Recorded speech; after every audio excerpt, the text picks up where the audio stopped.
शांत हो जाओ।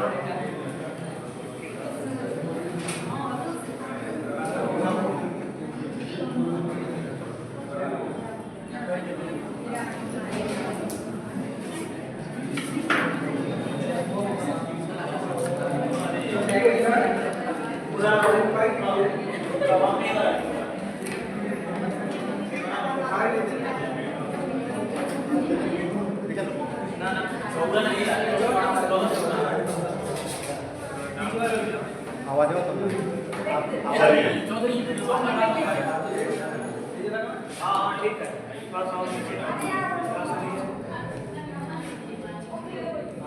ठीक है। ठीक है, तो हम लोग अब शांत हो जाइए। हम लोग क्या पढ़ रहे थे? सिंचाई। उत्तर प्रदेश में सिंचाई के साधन, इसमें नलकूप लगभग हो गया। नलकूप से कितने % सिंचाई होती है प्रदेश में? 9%। और सबसे अधिक नलकूप से सिंचाई उत्तर प्रदेश में किस क्षेत्र में होती है? पश्चिमी उत्तर प्रदेश में। और पहला नलकूप कहाँ स्थापित हुआ था?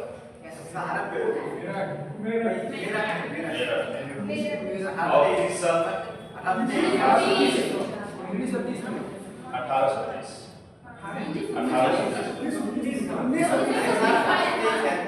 हाँ नहीं, 1930। 20वीं शताब्दी नलकूप 20वीं शताब्दी की देन है। और 1930 में अंग्रेजों द्वारा मेरठ में पहली बार नलकूप स्थापित किया गया। और कार्यालय सिंचाई के लिए कार्यालय अंग्रेज कब खोले? सिंचाई के लिए 1830 में। 30 है 23 है 1830 में। 1823 में।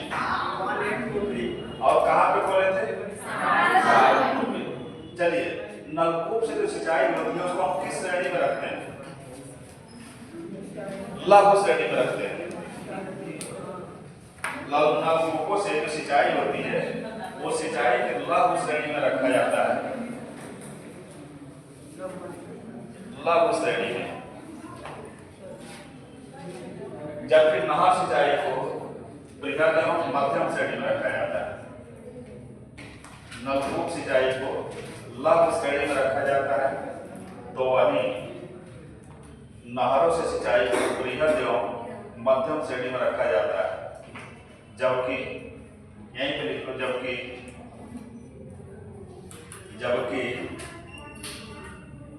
कुएं एवं तालाबों से सिंचाई को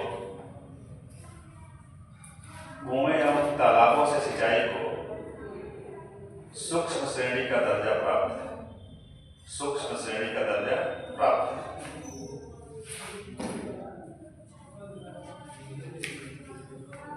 पश्चिमी उत्तर प्रदेश के जो जिले प्रभावित सबसे अधिक नलकूप से सिंचाई करते हैं वो हो गए थे एटा, मैनपुरी, इटावा, सहारनपुर, फर्रुखाबाद, अलीगढ़। ये सब के सब पश्चिमी उत्तर प्रदेश के जिले हैं जहाँ पर नलकूप से सिंचाई सर्वाधिक होती है। चलिए, क्या नलकूप से सिंचाई? हाँ, नलकूप से सिंचाई को लघु श्रेणी में रखा जाता है, तो वहीं नहरों से सिंचाई को, नहरों से होने वाली सिंचाई को बृहद एवं मध्यम श्रेणी का दर्जा प्राप्त है। कौन? नलकूप क्षेत्रफल के आधार पर एक नलकूप से कितना खेत पटा सकते हो?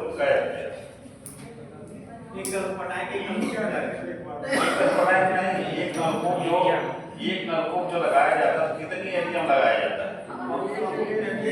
मैक्सिमम मान लो एक गांव की सिंचाई के लिए नलकूप लगाए जाते हैं।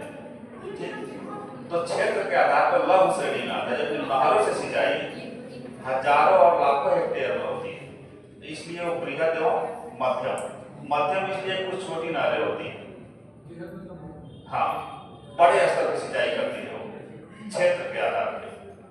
और कुआं तालाब ये सूक्ष्म श्रेणी का दर्जा इनको प्राप्त है, क्योंकि ये कुआं से कितना पटा सकते हैं, बहुत करते हैं कुएं से 1.5-2 बीघा का चक पट जाएगा, तालाब से भी वही कंडीशन है, तालाब के किनारे खेत पटा सकते हैं। तो सूक्ष्म श्रेणी, क्योंकि श्रेणियां पूछी गई है कि नहरों से सिंचाई को किस श्रेणी में रखा जाता है, तो बृहद एवं मध्यम में। चलिए, नहरों से सिंचाई, नलकूप की सिंचाई तो हो गया, नलकूप की सिंचाई हम लोग पढ़ लिए। अब नहरों से जो सिंचाई होती है ये थोड़ा लंबा चलेगा, इसको देखिए, यहाँ से क्वेश्चन पूछे जाते हैं। नहरों से सिंचाई,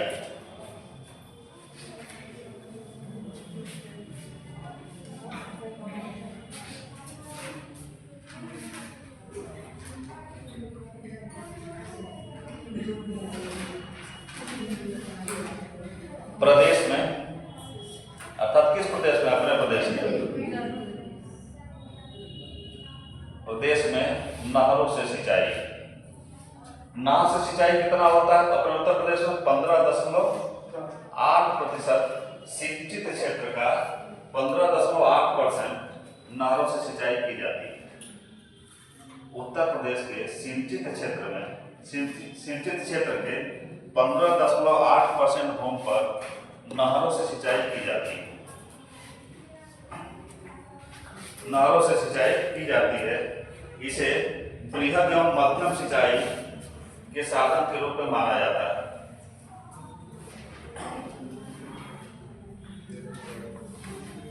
बृहद एवं मध्यम अभी लिखे हो, 15.8% यहाँ इससे की जाती है प्रदेश में, और 73.9% नलकूप से की जाती है। क्लियर? नहीं क्लियर होगा तभी तो बाहर कैसे क्लियर होगा? 15.8% किससे होता है? नहर से। नलकूप से 73.9%। नलकूप को हम लघु सिंचाई परियोजना के रूप में देखते हैं, और नहरों को बृहद एवं मध्यम सिंचाई परियोजना की श्रेणी में रखा जाता है। प्रदेश की प्रमुख नहरें,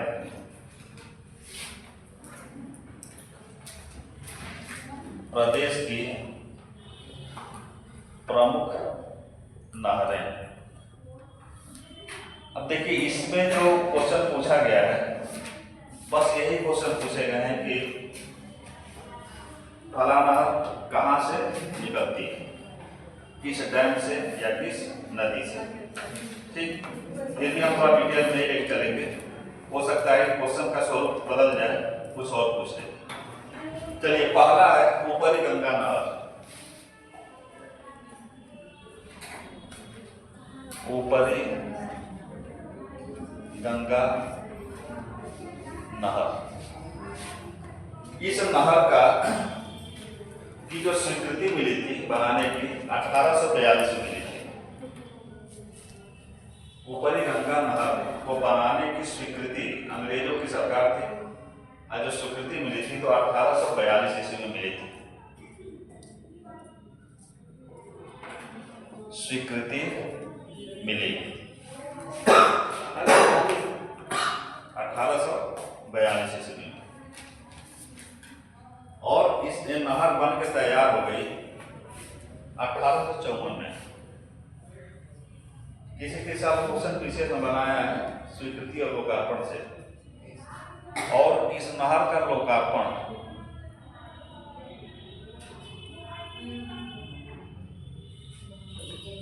1854 में हुआ। लोकार्पण का मतलब क्या है? लोकार्पण का मतलब कि लोक मीन्स होता है जनता, अर्पण मीन्स होता है अब दे दिया गया, आप लोग जो इससे सिंचाई करते हैं। अर्थात नहर 1842 में स्वीकृत हुई थी कि यह नहर बनाई जाए, और 1854 में नहर बनकर तैयार हो गई और सिंचाई करना शुरू कर दी। चलिए, इस परियोजना के जनक हैं कौन? इस परियोजना के जनक सर टी काटली थे। सर टी काटली अंग्रेज अधिकारी थे, कृषि अधिकारी, इन्होंने इस परियोजना का नींव रखा, इसका विचार दिया। अच्छा थे। जब सारी चीजों को देखोगे तो लगेगा कि अंग्रेज अपने लिए भले कर रहे थे, लेकिन अच्छे थे। हाँ? अभी देखना आजादी के बाद जो नहरों का शिलान्यास, नहरों का की स्वीकृति और उसका लोकार्पण 40-40 साल का होगा।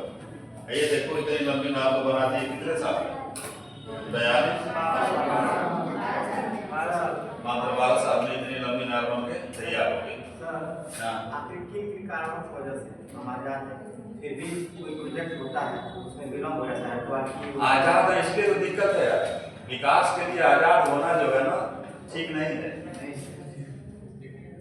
विकास के लिए सरकार कुछ ना कुछ लोक जन पे कंट्रोलिंग होना चाहिए। जो हमको जो है 6 जो आजादियां मिल गई, कौन कौन आजादी? अब तो 19 में ही शॉर्ट हुआ है। क्या क्या है? बोलने की स्वतंत्रता और संचार मीडिया है। देखो, सभा किया, भाषण दिया, संघ लिया बनाए, विचरण करते बस गया,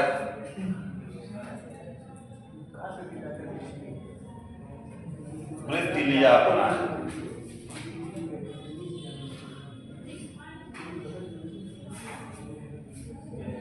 सभा किया, भाषण दिया, संघ लिया बनाए, विचरण करते बस गया, वृत्ति लिया अपना। एक और है, यही क्रम है। ABCD जो 6 स्वतंत्रताएं मिली हैं उसका ये इसी क्रम में मिला। सभा किया, कहीं पर भी आप सभा कर सकते हैं, और सभा होगा तो भाषण भी दे सकते हैं, ये भी स्वतंत्रता है। संघ का निर्माण कर सकते हैं और देश में कहीं घूम सकते हैं और विदेश में किसी भी कोने पर अपना व्यवसाय भी अपना सकते हैं। एक स्वतंत्रता और है इसमें, संपत्ति को हटा दिया गया है। वाक का व्यक्ति है, आप बाकी जो है वाक, सभा, भाषण, संघ, विचरण और वृत्ति, ये 6 हमको अनुच्छेद 19 में 6 स्वतंत्रताएं मिलेगी। तो इतनी जब स्वतंत्रता मिल जाएगी तो फिर आपका विकास बाधित होगा ही होगा, क्योंकि सबको संघ बनाने का अधिकार है, सबको भाषण देने का अधिकार है। आप कुछ भी बोलिए, आप कुछ भी बोलिए, इसी मॉडल को अपना के पाकिस्तान पर बात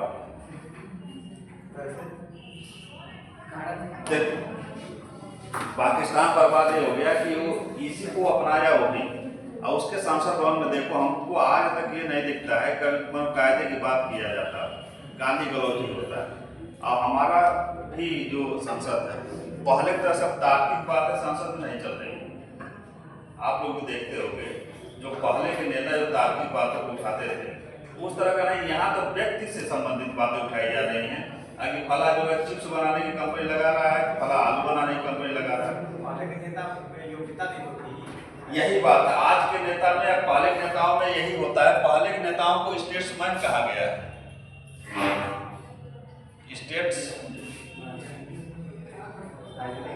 स्टेट्समैन, और आज के नेताओं को जो है पॉलिटिशियन कहा गया है।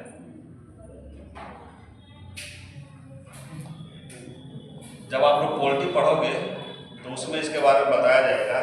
स्टेट्समैन का मतलब ये होता है कि कुर्सी का मतलब उसको कुछ भी नहीं है। जैसे पटेल थे, कुर्सी उनके लिए मायने नहीं रखती थी, उनके लिए मायने रखता था देश।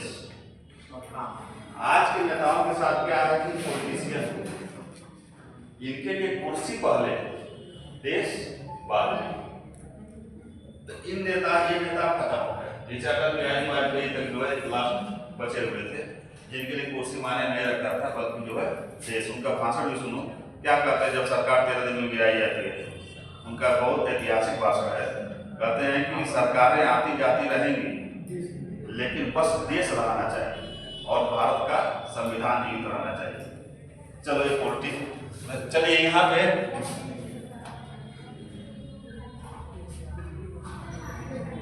1842 की स्वीकृति, लोकार्पण 1854, जाना का सरपीटी काटने। उद्गम कहाँ से होता है? उद्गम बहुत जरूरी है इसका, नारों का उद्गम कहाँ से उद्गम हो रहा है? उद्गम होता है भीमगौड़ा बैराज।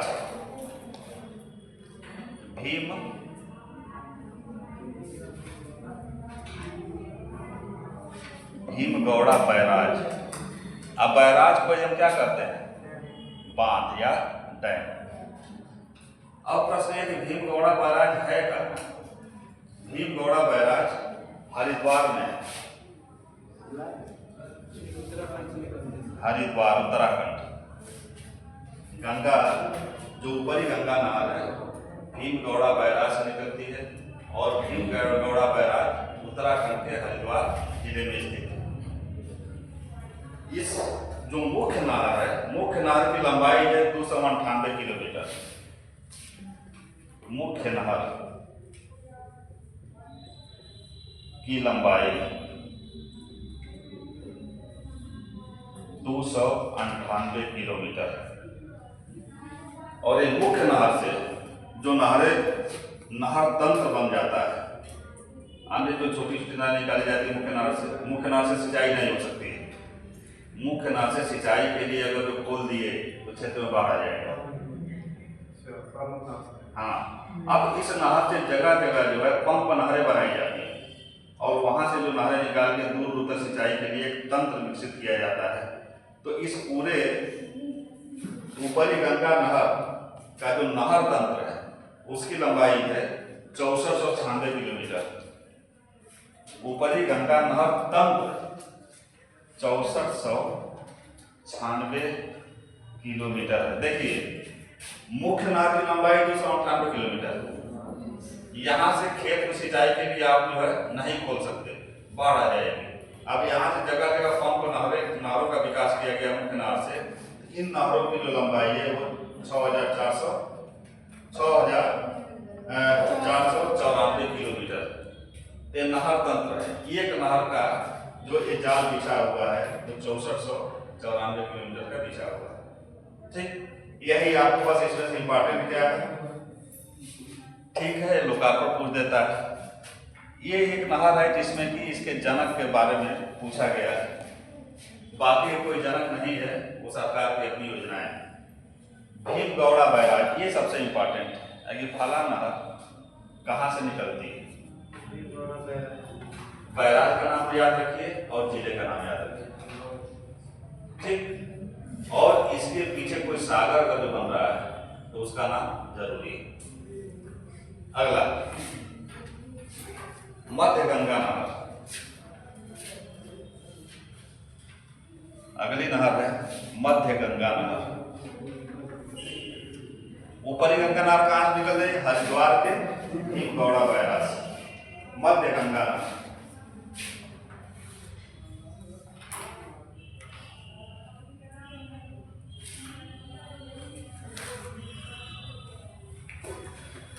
मध्य गंगा नहर को निकालने की जरूरत क्यों पड़ी?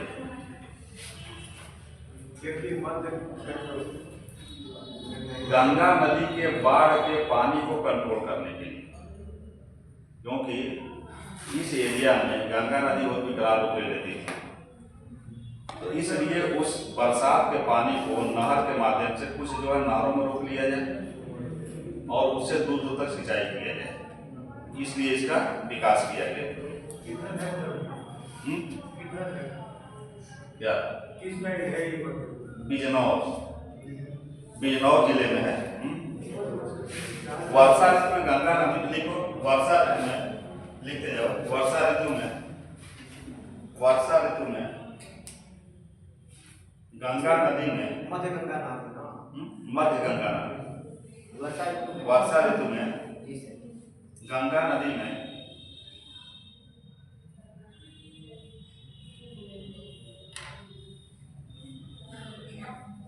पर्याप्त जल उपलब्धता को देखते हुए वर्षा ऋतु में गंगा नदी में पर्याप्त जल उपलब्धता को देखते हुए देखते हुए मध्य गंगा परियोजना का निर्माण किया गया। मध्य गंगा परियोजना का निर्माण किया गया। इस परियोजना के तहत बिजनौर जनपद में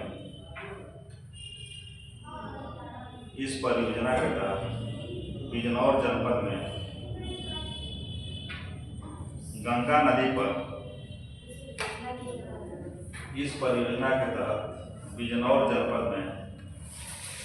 गंगा नदी पर एक डैम बनाया गया। एक डैम या बैराज बनाया गया।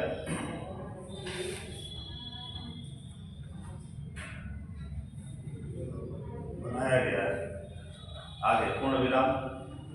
यह परियोजना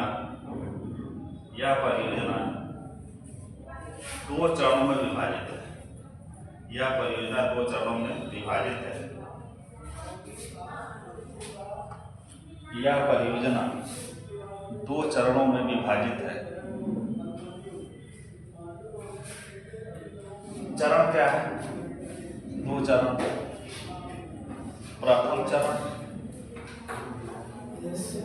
और द्वितीय चरण।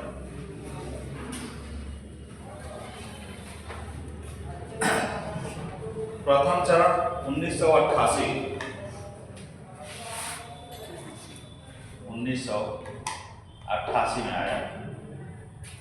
प्रथम चरण 1988 में आया और इस चरण में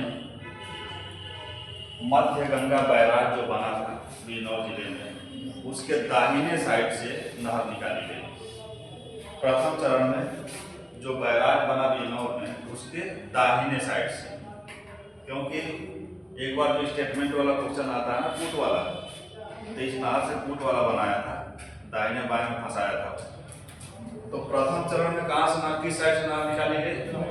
दाहिने चरण से,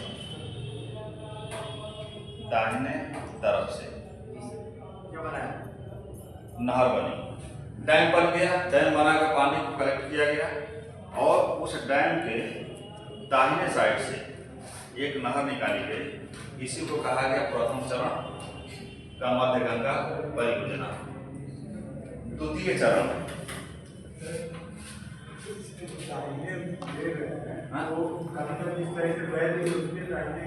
गंगा के दाहिने, गंगा जिस साइड से बह रही है, बहती हुई इधर से आ रही है, इसके दाहिने।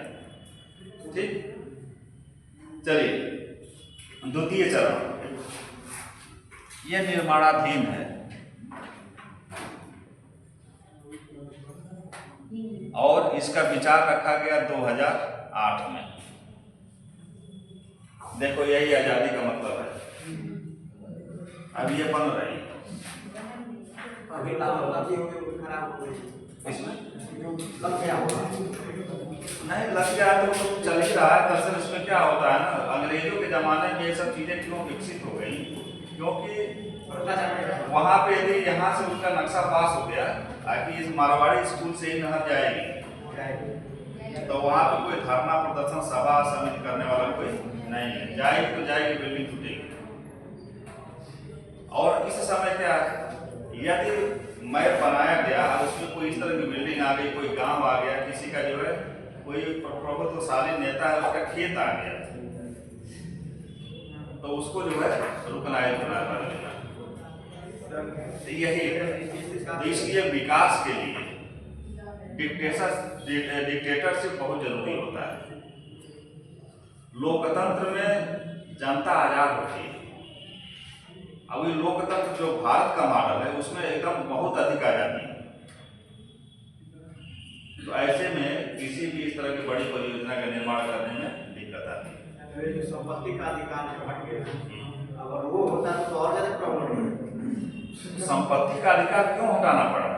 बताओ। इसलिए मान लीजिए निकल रहा है और किसी का जमीन वो नहीं देता, तो उसको अधिकार तो वहाँ वो ट्रेड में जलेबी नहीं बना। इन्हीं सब कारण संपत्ति के अधिकार को मूल अधिकार से हटा दिया गया। दरअसल जब भारत आजाद हुआ, संविधान लागू हुआ, लागू होने के बाद सीलिंग आई, सीलिंग व्यवस्था जैसे चकबंदी वाली। तो इसमें क्या हुआ कि एक आदमी के नाम से सीमित जमीनें कि इतना इनके नाम पे जमीनें रह सकती है। और हुआ क्या, जमीनों पे कुछ वर्ग का ही अधिकार, वो लोग चल गए कोर्ट, यह जो है व्यवस्था ही फंस गई।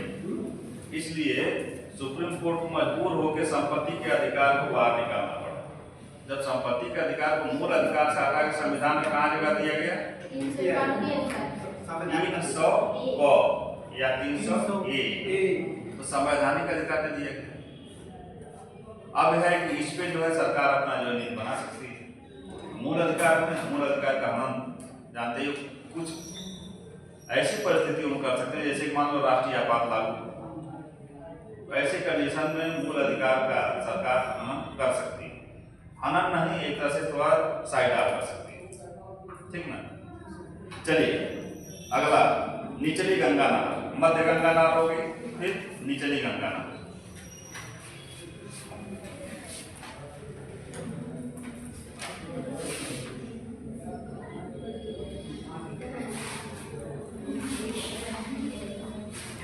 निचली गंगा नहर,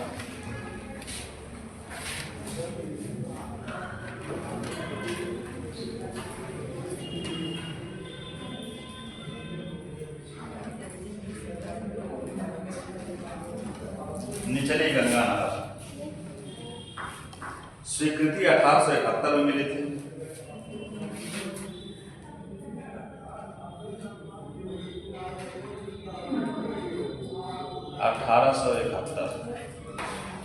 स्वीकृति 1871 में, लोकार्पण हुआ 1878 में।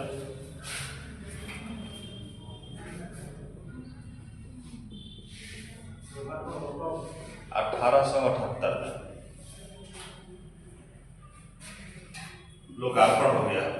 उद्गम नरौरा, ये तो कक्षा 7-8 में पढ़े होंगे। कुछ भी ऐसा नहीं है जो कि कक्षा 12 तक ना आ गया, बहुत बृहद स्तर पर ना आया हो, लेकिन आ गया होगा जरूर। इसीलिए हर एक एक्सपर्ट कहते हैं कि 6 से 12 तक की एनसीईआरटी को जिसको पढ़ाने की हैसियत आ गई, वो यूपीएससी में उसको कोई बाहर नहीं कर सकता। पढ़ने की नहीं, पढ़ाने की हैसियत आने का मतलब कोई मैथ्स भी बढ़िया से निकलेगा। अब एक्चुअल जानकारी तो 6 से 12 तक में जो है कायदे से नोट्स बनाया हर एक विषय का, तो उससे अधिक कभी यूपीएससी उससे बाहर नहीं है। हाँ ठीक है, बनाने का उसका तरीका हो सकता है यूपीएससी का, ना कि कूट वाला क्वेश्चन बनाती है। तो कूट वाले क्वेश्चन में फंसा के इजी चीजों को जो है बना के फंसा देती है। कूट में दिक्कत ये होता है कि और 5 जानते हैं, अगर एक में कंफ्यूजन है तो आगे बढ़े, तब भी वही बात, तब मान के चलिए वो क्वेश्चन आपको पूर्ण रूप से नहीं आ रहा है। लोकार्पण हुआ कब, 1878 में। नरौरा, उद्गम होता है नरौरा नामक स्थान पर। नरौरा में बांध बनाया गया और वहीं से इस नहर को निकाला गया। और नरौरा कहाँ पे है, बुलंदशहर जिला में।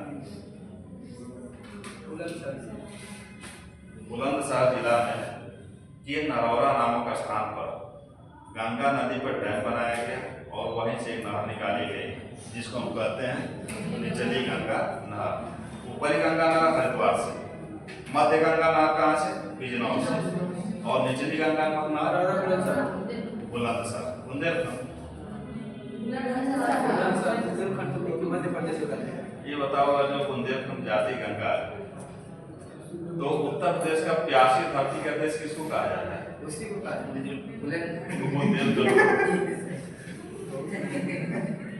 ये है कि सर आपका साथ भरपूर देते हैं। हाँ। और दुनिया के प्यासी धरती का देश किसको कहा जाता है, ऑस्ट्रेलिया। आटाकामा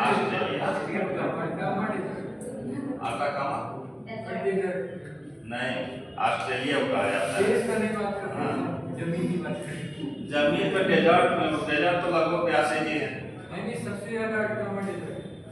हाँ सबसे ज़्यादा होगा डेजर्टों में होगा, लेकिन देश में जो है ऑस्ट्रेलिया महाद्वीप को प्यासी धरती का देश कहा जाता है।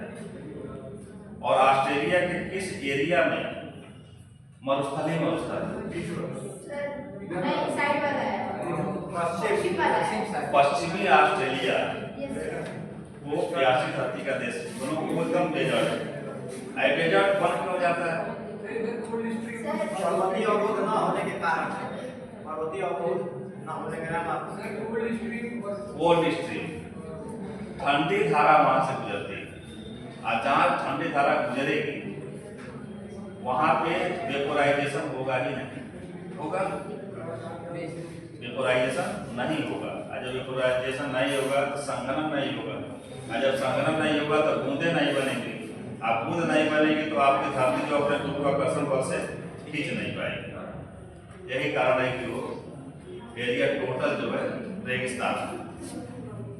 उद्गम नरौरा बुलंदशहर जिला में, वहीं पर डैम बना के इसको पैदा किया गया। नदी कौन है? गंगा नदी।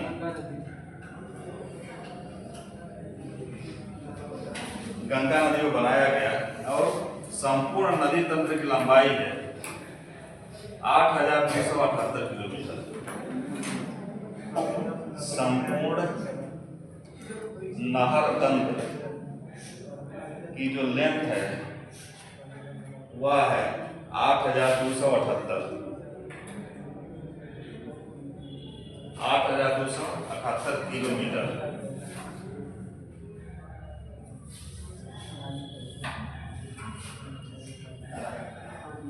अब समझ में आ रहा है कि भूखमरी भारत में क्यों नहीं पड़ रही है? आगे के जमाने में उसका व्यवस्था किया गया है। कृषि के लिए सिंचाई का होना बहुत जरूरी है। अब आगे सिंचाई को नियंत्रित सिंचाई, ये जितना हम लोग पढ़ा रहे हैं ये कंट्रोल इरिगेशन है, हम इसको नियंत्रित कर सकते हैं। लेकिन जो बारिश मानसूनी जो सिंचाई होती है वो अनकंट्रोल है।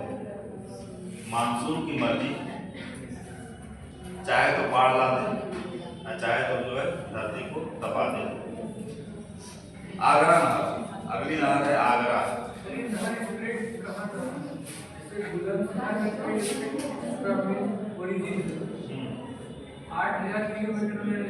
ये कम से कम 4-4, 5-5 जिलों में है सब।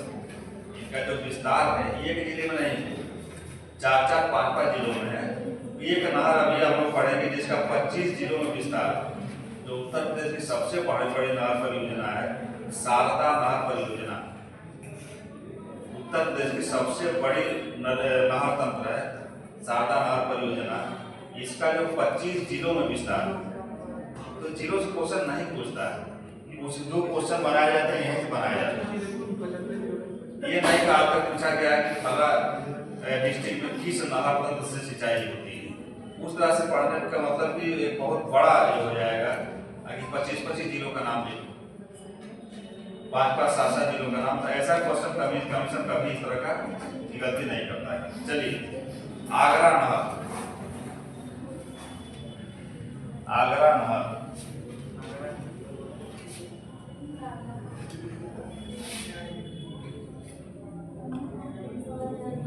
आगरा नहर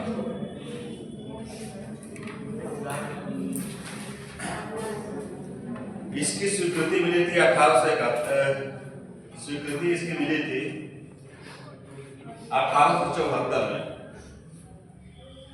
आगरा नहर की स्वीकृति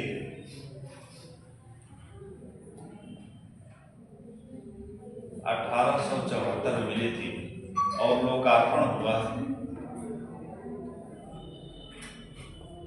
1878 में। स्वीकृति 1874, लोकार्पण हुआ 1878। ये एक अंतरराज्यीय नहर है आगरा नहर, अंतर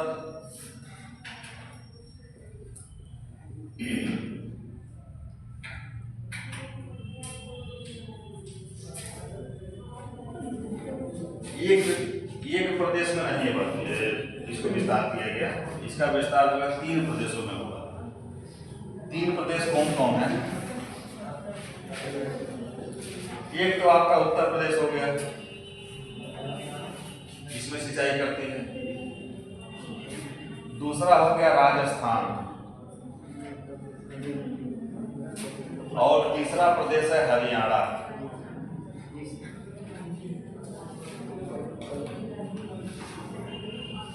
क्यों बात हो रही, समझ नहीं आ रहा है? एकदम बढ़िया सादा है। कोई किसको समझा रहा है? आवाज तुम्हारी है, क्या समझा रहे?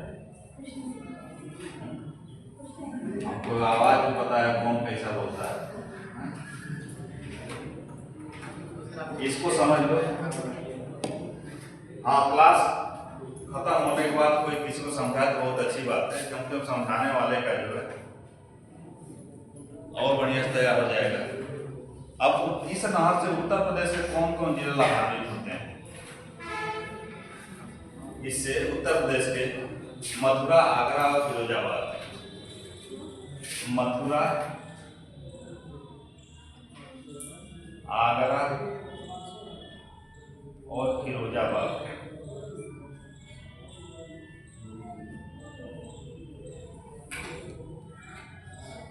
तीन जिले से लाभान्वित होते हैं, और राजस्थान के 2 जिले लाभान्वित होते हैं। इस नहर से राजस्थान के 2, भरतपुर और धौलपुर।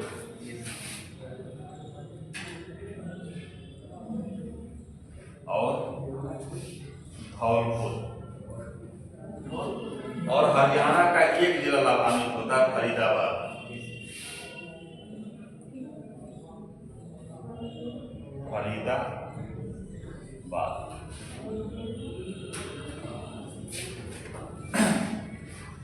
आगे लिखो, यह नहर, नीचे लिखो यह नहर फिरोजाबाद, फरीदाबाद, हरियाणा का फरीदाबाद डिस्ट्रिक्ट लाभान्वित होता है। नीचे लिखो यह नहर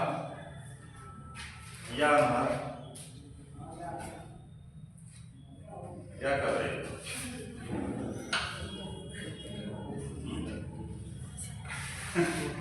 ये आराम से सो रही है, सबसे फ्रंट लो बैठी। इसकी कंडीशन क्या है? क्या की हो रात में? पढ़ी हो?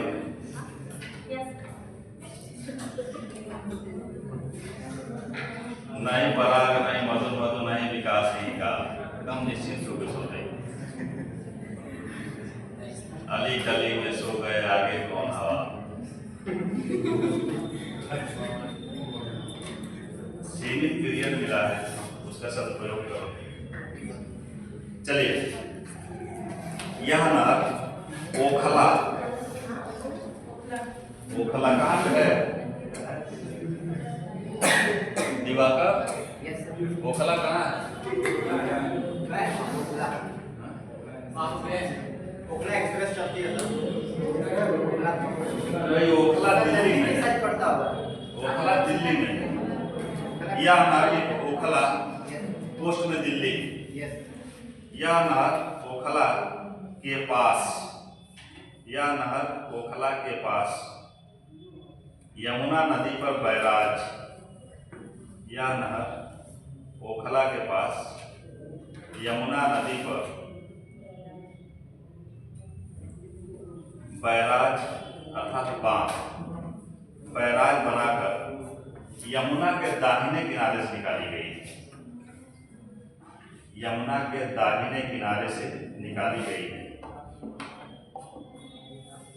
मुख्य नहर की लंबाई 160 किलोमीटर। मुख्य नहर की लंबाई 160 किलोमीटर है। चलिए, तो आगरा नहर पूछा है क्योंकि नदी के नाम पे नहीं है, तो ऐसे क्वेश्चन अक्सर पूछ दिए जाते हैं। 160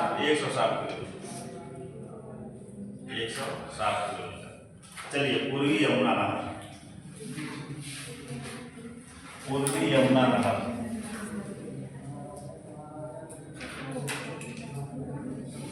जल्दी जल्दी इसको कंप्लीट करो कि अभी उत्तर प्रदेश का 1 आदमी बचा हुआ है। अब मैं सोच रहा हूँ उत्तर प्रदेश की इकॉनमी में ही जो है कुछ भारत की इकॉनमी को भी शामिल कर लिया, क्योंकि भारत की इकॉनमी को थोड़ा शामिल करने के बाद उत्तर प्रदेश की इकॉनमी जो है ठीक ठाक समझ में आएगी और बचेगा इतिहास। इतिहास को लास्ट में पढ़ा जाएगा। उत्तर प्रदेश का इतिहास भी ठीक ठाक इतिहास है, पाषाण काल से शुरू होता है और आज़ादी तक के चलेगा। तो लंबा है, तो कम से कम 2 चैप्टर बहुत जरूरी है, इतिहास और इकॉनमी है। और बाकी तो लगभग हो ही गया। एक छोटा चैप्टर मिलेगा बीच में, मिट्टी, उत्तर प्रदेश की मिट्टियाँ। अब क्या बचा उत्तर प्रदेश? हो गया। हिंदी नहीं पढ़ाइएगा? हिंदी के लिए टाइम मिलेगा तब ना भाई। हिंदी के लिए उसी में टाइम है। फाउंडेशन है मात्र 2 ही सब्जेक्ट का। अभी तो सब जैसा है कि इधर उधर सर आर्ट एंड कल्चर पढ़ाया जाएगा। आर्ट एंड कल्चर तो इतिहास में ही है। आर्ट एंड कल्चर इतिहास में ही है, उसको देखा जाएगा। हिंदी सबको चाहिए। अंग्रेजी का जमाना है, हिंदी पे भी टिके हुए। हिंदी आएगा तभी अंग्रेजी नहीं आएगा। हिंदी नहीं आएगा तो अंग्रेजी भी नहीं आएगा। बात तो सही है। चलिए, अमेरिका में रहने वाले हिंदी बोलते हैं, अंग्रेजी बोल पाते हैं।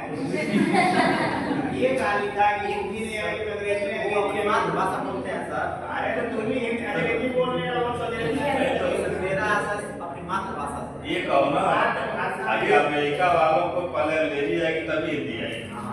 एक मदर टंग होना चाहिए ना, पहले बच्चा हूँ आप करे। अब मान लो अपने यहाँ का बच्चा जब रोता है तो माँ, मामा इन सब का पहला आवाज निकलता है। तो अमेरिका ब्रिटेन का बच्चा क्या करता हो? वो नहीं कहता होगा। माँ का मॉम दे देता हो। कैसी बात है? देखो, भारत की जो भाषा है जो इसकी उत्पत्ति कही गई है, तो इस व्याकरण को लिखे कहा जाता है कि मृदा वसाने नटराज राजो ननादि ढक्का नौपत चवारो। ये जो स्वर पैदा हुए अपने यहाँ, तो डमरू बजाए शंकर जी।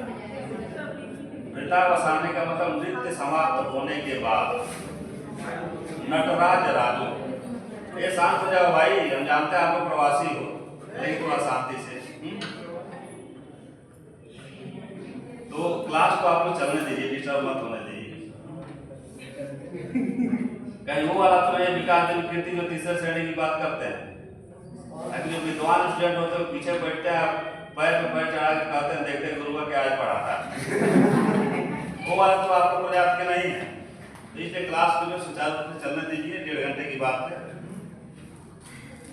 नृत्य वसाने, नृत्य समाप्त होने के बाद नटराज राजो अर्थात भगवान शंकर, ननादि ढक्का का मतलब होता है डमरू, 9 पर चवारो, एक बार पहली बार 9 और दूसरी बार 5, 14 बार डमरू बजाए। तो जो स्वर निकला उससे सनकादिक ऋषि सुने और सुनने के बाद क्या किए? हिंदी व्याकरण की रचना कर। तो अपने यहाँ का जो सही बात है, जो अमेरिका का बच्चा भी अगर जो पहला जो आवाज निकालता होगा ना, इसी तरह का आवाज निकालता होगा। लेकिन भारत की विशेषता देखो, अगर ऐसी भाषा, इतना सुगम भाषा, अगर बच्चा जो है पहला आवाज ही उसी में निकालता है, उसी स्वर। लेकिन क्या करोगे, इतनी रीच भाषा बस इसलिए दब गई इतनी। भैया यार क्या कोई दिक्कत है? बात कम करो आप लोग। क्या सुने, शंकर जी कितने बार डमरू बजाए थे? पीछे कैप वाले शंकर जी कितनी बार डमरू बजाए तो अपने यहाँ हिंदी की रचना हो गई। शंकर जी अभी हम बताए हैं कितनी बार डमरू बजाए थे, सुन भी नहीं किए तो दूसरे धुन में है। तो इस तरह से जो है इतना, बस यही है कि हम राजनीतिक रूप से हम विकसित हो गए। राजनीतिक रूप से हम डिफीट हो गए। सबसे बड़ी बात, जो सबसे रिच भाषा आज की जो है, सबसे अधिक जो संभावना व्यक्त की जाती है जो कंप्यूटर के लिए, संस्कृत। और इतनी शानदार भाषा जो है पराजित हुई, अब क्या है, अवशेषी के रूप में बची हुई है भाषा। उसके पीछे है कि हम लगातार पराजित हो रहे हैं। तुर्क आए, उनका अपना भाषा, शासक वर्ग अपने भाषा को ही जो है बढ़ावा देता है, तो फारसी को लेकर चलती है। और फारसी इतने दिन तक सफर हिंदुस्तान में की, अब तब तक अंग्रेज आ गए, दुनिया के महान उस समय के ब्रेन वाले लोग। जब तक हम किसी देश पे भाषा और उसके धर्म पे कब्जा नहीं करेंगे, तब तक हम सुगमतापूर्वक शासन नहीं कर पाएंगे। लेकिन मानना पड़ेगा कि अपने देश के संस्कृति, और वो संस्कृति कहाँ से पैदा हुई? राम के वनवास से। एक व्यक्ति मध्यकाल में भारत को बचा लिया, उत्तर भारत को इस्लामीकरण से, वो थे तुलसी। अब तुलसी काहे समझाती है कि यार जब भगवान को 14 साल के 2 दिन हो सकता है, तो इन लोगों का शासन कितने दिन का? और उसी के बाद से विकास क्या हो गया? हर एक को हरिनाम। ये बताओ, तुम कमजोर हो और कोई मजबूत जो बॉडी बिल्डर हो, तू तमाचा मार दे, तुम जानते हो कि हम उसको मार नहीं पाएंगे, तुरंत तुम्हारा दिमाग कहेगा इसको भगवान देखेंगे, भगवान को छोड़ देंगे। तो जो हमारा भक्ति काल है, जो भक्ति काल है, टोटल हारे को हम पराजित हो चुके थे, तुर्क सत्ता स्थापित हो चुकी है, उसी समय भक्ति काल की शुरुआत होती है। अब भक्ति काल ने एक ऐसे नवीन और जीवंत संस्कृति का निर्माण कर दिया, ताकि उसी के सहारे हम काट ले गए अंग्रेजों को, और न लड़के अंग्रेजों से क्या किए, आजाद। चलो अगला, पूर्वी यमुना नहर।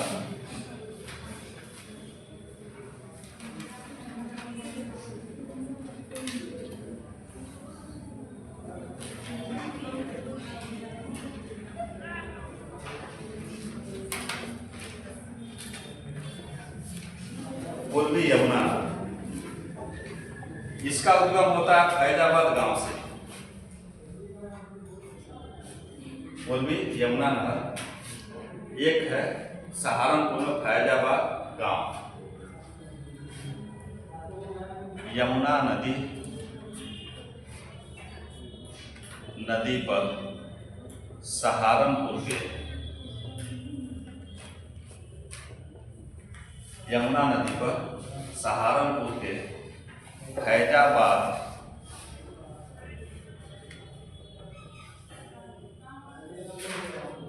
गांव के पास बैराज बनाकर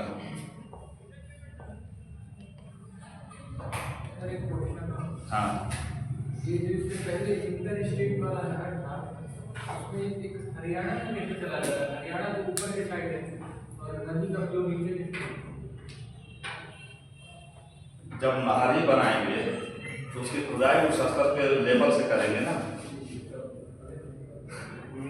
उस लेवल से करेंगे। मान लो कि कहीं ऊंचाई वाला जगह है तो वहां पर अधिक खुदाई करेंगे, वो तो अपने हाथ में है कि लेवल हम कहाँ से लेते हैं। सबसे बड़ी बात जानते हो, ये मुख्य नहर नहीं, सुनो, ये पंप नहरें हैं। ये जो है, जैसे कि नहर तंत्र में क्या होता है ना, मुख्य नहर से पंप नहरें लगाई जाती हैं और वो मशीन से जो नहर उसमें पानी जो है वो किया जाता है। चलिए, सहारनपुर, यह उत्तर प्रदेश राज्य की, यह बहुत इंपॉर्टेंट नहर है, यह उत्तर प्रदेश राज्य की सबसे पुरानी नहर है।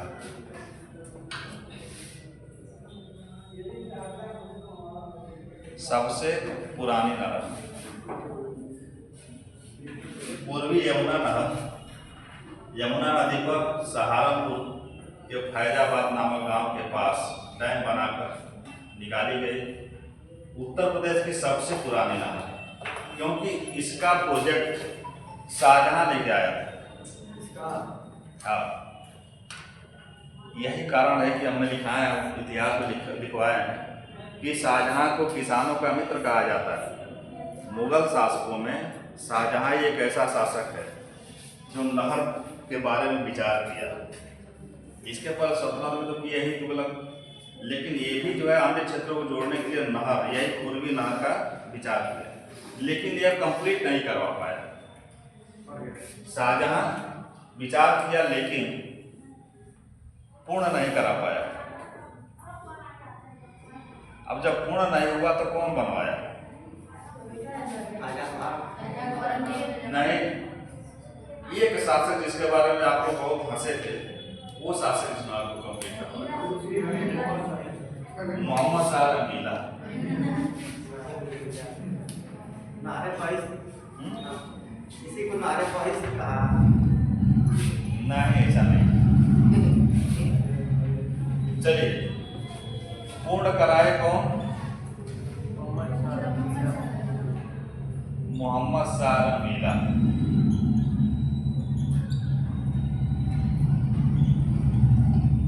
इनका शासनकाल क्या था?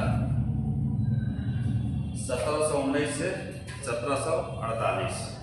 यार इनका शासनकाल भूल गए। इन्हीं के शासनकाल में किसका आक्रमण हुआ? नादिर शाह नहीं, नादिर शाह ही है भाई।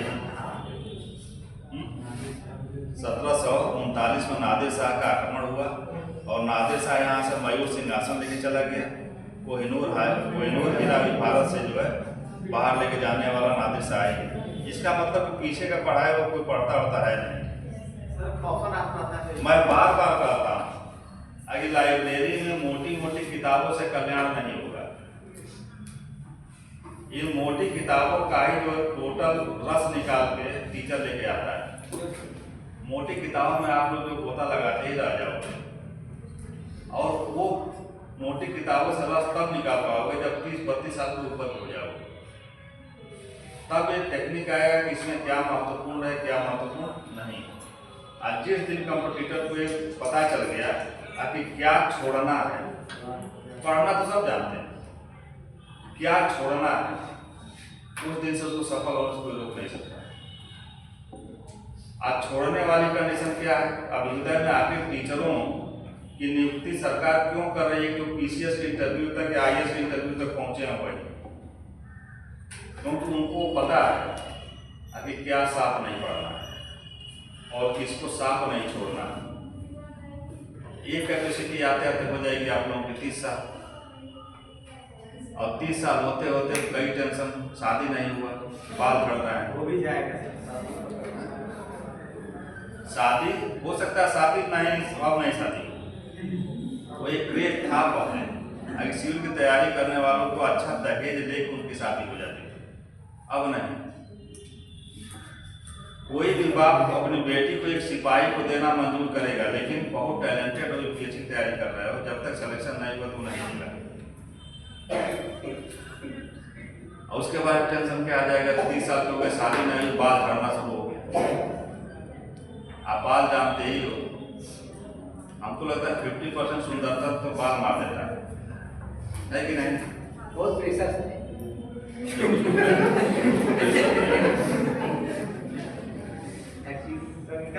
तुम्हारा भी तो झड़ रहा है।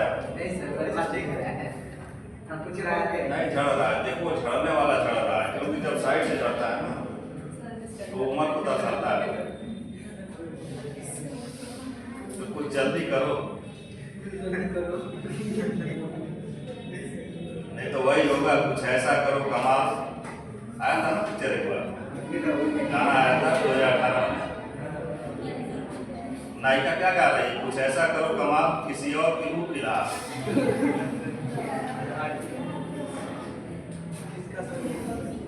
इतना सुंदर हो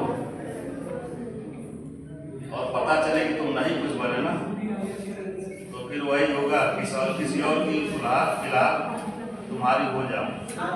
अगर जो आईएएस बन गए तुम्हारी हो जाएगी, नहीं तो क्या होगा? तो किसी और की हो जाएगी। राजेश सर की शादी में एक आए थे तहसीलदार थे, उनके सर पे एक भी बात नहीं था, उम्र सिर्फ 32 साल, एक भी बात नहीं था। यही है हमको भागीरथी सिंह समय कुछ दिया रहा है नहीं 32 साल के नहीं है 32 साल के नहीं है उनकी उम्र लगभग जो है 35 प्लस ही जा रही है 40 के बीच जा रही है भागीरथी सिंह एसडीएम में नायब तहसीलदार है भागीरथी सिंह तो भागीरथी सिंह से उनका थोड़ा परिचय है तो गए हम क्या कर रहे हैं सर जो फेयर लगा था क्लाइमेट एक्शन क्या कहा है रोजगार कार्यालय में सर वो रोजगार मेला में गए थे वही बता रहे इंटरव्यू दे के आए गए थे क्या पूछा गया इंटरव्यू में पूछा गया था मतलब आपने क्या किया मतलब काम किया है और वो में कंपटीशन देते हैं और मतलब मेडिकल सर्टिफिकेट भी है 2 साल करते हैं medical certificate BSc base assistant का सॉफ्ट स्किल का नहीं है तो हुआ नहीं अभी हो गया है कहाँ पंजाब में लिए क्या लेकिन गुजरात बोले कि वो अपन मतलब मैसेज आएगा तो जाओ गुजरात हाँ? तो यूपीएससी तैयारी कर रहे हो इतना जल्दी हार मान नहीं ली सर हार नहीं माने अभी जाएंगे नहीं उसको बोला उसको नहीं छोड़ेंगे ये हार नहीं माने हार मानने तो सब गया हार मान जाओ तो समझ लो जो तुम्हारी चाहत वो नहीं मिलेगी वही ना हार नहीं माने देंगे वही करेंगे यदि जिसको चाहते हो हाँ सर उसको वो चाहिए तब तो मान के चलो कि हार मान कभी हार नहीं सजीव में जाना है चलिए हो गया पूर्ण कराया कौन मोहम्मद साहब रंगीला कालांतर में इसका जीर्णोद्धार जब थोड़ा टूट गया था तो कालांतर में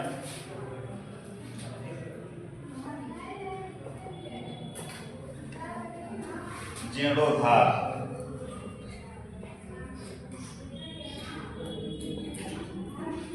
कालांतर में इस नहर का जीर्णोद्धार 1830 ईस्वी में ब्रिटिश काल में हुआ 1830 ईस्वी में अंग्रेजों द्वारा कराया गया कालांतर का मतलब यह है कि काल का परिवर्तन और रंगीला कब शासन कर रहा है 1719 से 1740 सीधी सी बात है कि ये नहर बनी होगी मिट्टी से ठीक तो 100 साल नहर बिगड़ेगी नहीं तो इसीलिए जब अंग्रेज आए तो इसको जो है जीर्णोद्धार कराया अर्थात मरम्मत करा दी चलिए अगला इस नहर में तीस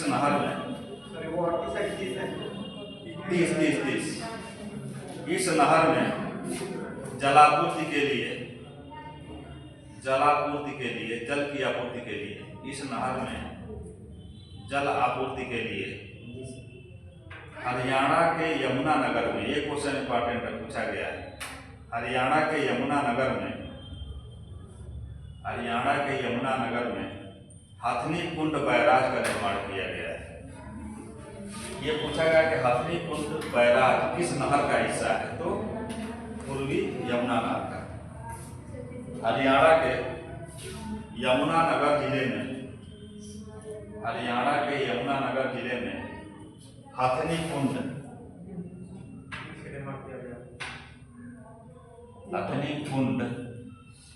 बैराज का निर्माण किया गया है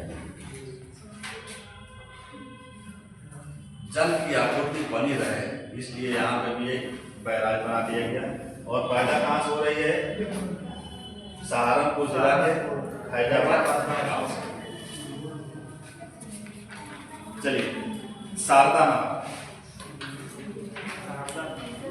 सबसे पुरानी कौन नहर है पूर्वी अपने प्रदेश का पूछे उत्तर प्रदेश की सबसे पुरानी नहर कौन है तो पूर्वी यमुना विचार कौन रखा सारे कंप्लीट नहीं करा पाया कंप्लीट कराया कौन मसला नदी ने जब टूट गई तो 1830 में किसने बनवाया और इस नहर की जल आपूर्ति कंटिन्यू बनी रहे इसलिए हरियाणा के यमुना नगर में एक हथनी कुंड बैराज का निर्माण किया गया और ये कई बार पूछा गया है कि हथिनी कुंड बैराज किस नहर का हिस्सा है, तो पूर्वी यमुना नहर। चलिए शारदा नहर,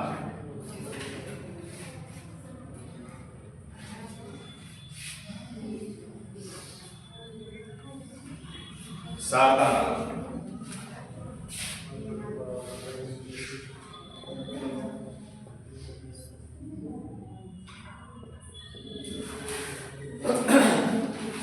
उद्गम उत्तराखंड,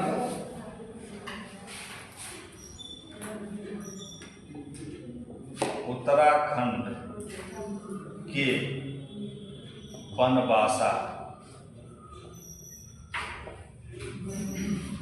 उत्तराखंड के बनवासा नामक स्थान पर शारदा नदी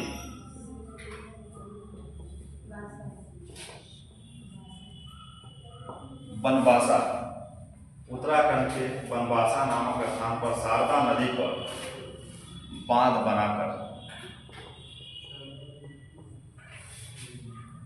शारदा नदी है, उत्तराखंड का बनवासा नामक जगह है, वहीं पर डैम बनाया गया और वहीं से इस नहर को निकाला गया। यह उत्तर प्रदेश की सबसे लंबा नहर तंत्र है। यह उत्तर प्रदेश का सबसे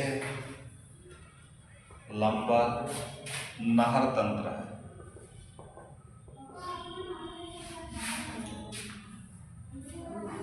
इस नहर से उत्तर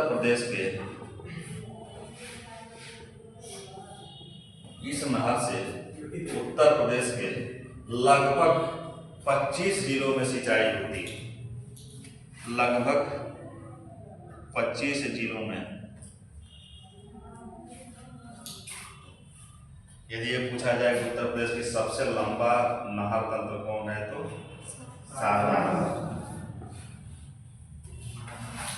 शिलान्यास हुआ था इसका 1918 में और बनी 1928 में। शिलान्यास 1918, बन के तैयार हो गई कब? 1928, और इसका विस्तार किया गया 1968 में। इसके एरिया को और विस्तृत कर दिया गया कब? 1968 में। विस्तार 1968।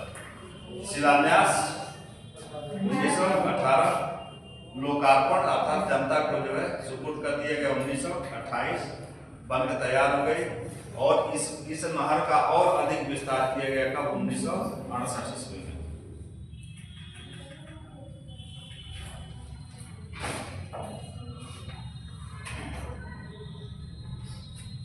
इसकी शाखाओं सहित लंबाई,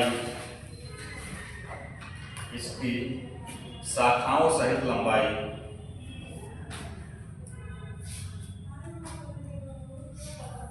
14,684 किलोमीटर। इस नहर की शाखाओं सहित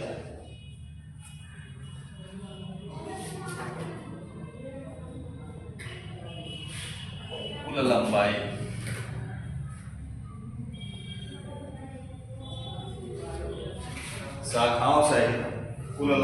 14,684 किलोमीटर। 14,684 किलोमीटर की लंबाई। 14,684 किलोमीटर इसकी कुल लंबाई। क्लियर? कहाँ से निकल रही है? उत्तराखंड में शारदा नदी पे डैम बनाकर। उत्तर प्रदेश की सबसे लंबी नहर, क्योंकि इस प्रदेश के लगभग 25 जिलों की सिंचाई इसी से होती है। शिलान्यास अर्थात इस पर जो है काम शुरू हुआ 1918 में, 10 साल के बाद बन के तैयार हो गई, और 1968 में इस नहर तंत्र को विस्तार दे दिया गया। चलिए अगला,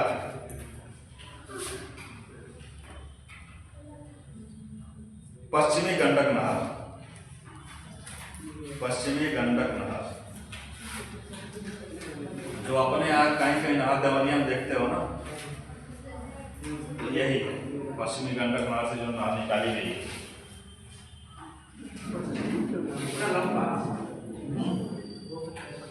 पश्चिम से इधर सामने सर पश्चिमी क्यों नाम पड़ गया है?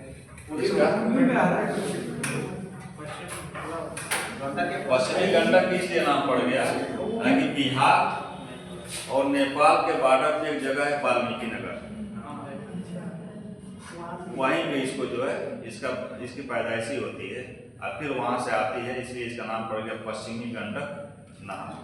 ठीक, या ये भी कह सकते हैं कि पूर्वी गंडक, जो छोटी गंडक हम लोग पढ़ रहे थे, तो उसकी जो धारा पूर्व की तरफ जाती है और इसकी धारा कहाँ चली जाती है?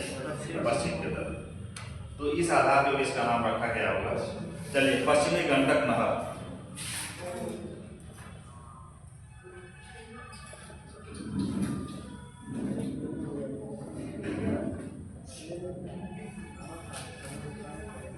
बड़ी गंडक,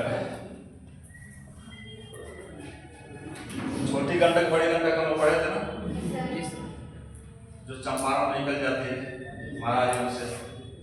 बड़ी गंडक नदी बिहार एवं नेपाल की सीमा पर वाल्मीकि नगर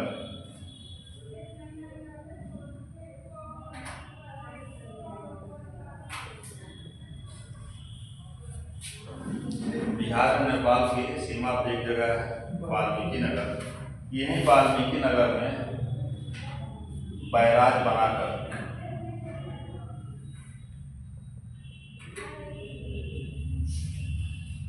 बड़ी गंडक नदी से इस नहर को निकाला गया है।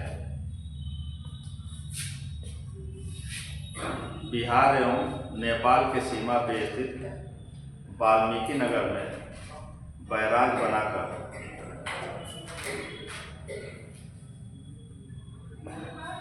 बड़ी गंडक नदी से इस नदी को निकाला गया है।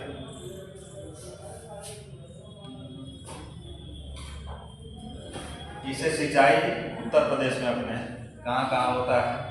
महाराजगंज जिले में सिंचाई किससे होती है? पश्चिमी गंडक नहर से। फिर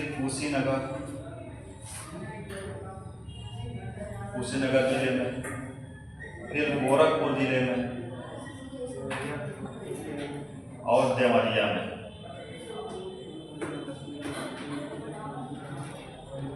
उत्तर प्रदेश के 4 जिलों में सिंचाई पश्चिमी गंडक नहर से होती है। अभी देवरिया में जब पूर्व साइड में जाओगे तो नहर जा रही है ना बैकुंठपुर, इसी नहर का तंत्र है। ये नहर नहीं है, इस नहर से निकाली गई एक जो शाखा है। और वाल्मीकि नगर में जाकर देखो, जो इसके रूप नहर है वाल्मीकि नगर में, अभी छोटी नहर है, उसके बावजूद ये समझ लो कि इसमें उतना हाथी डूबने भर का जाता है। अब उस मुख्य नहर से छोटी छोटी नहरें निकाली गई हैं, जो यहाँ पे दिखता है कि बरसात में जब पानी छूट जाता है, देखते हो तबाही मचा देती है, इस क्षेत्र में तबाही मचा देती है। अब बताओ, बड़ी नहर से सिंचाई करना अब किसानों को तो गाँव ही रह जाएगा।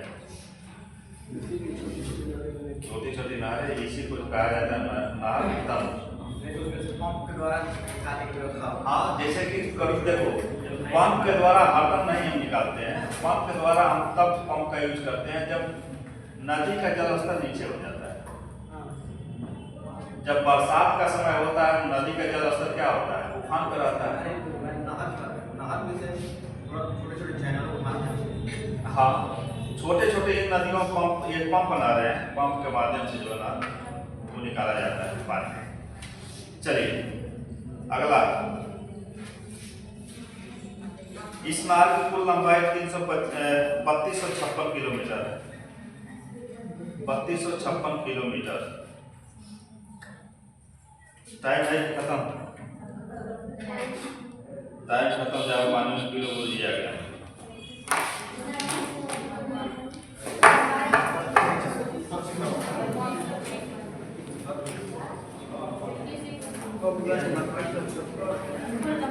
3256 किलोमीटर 3256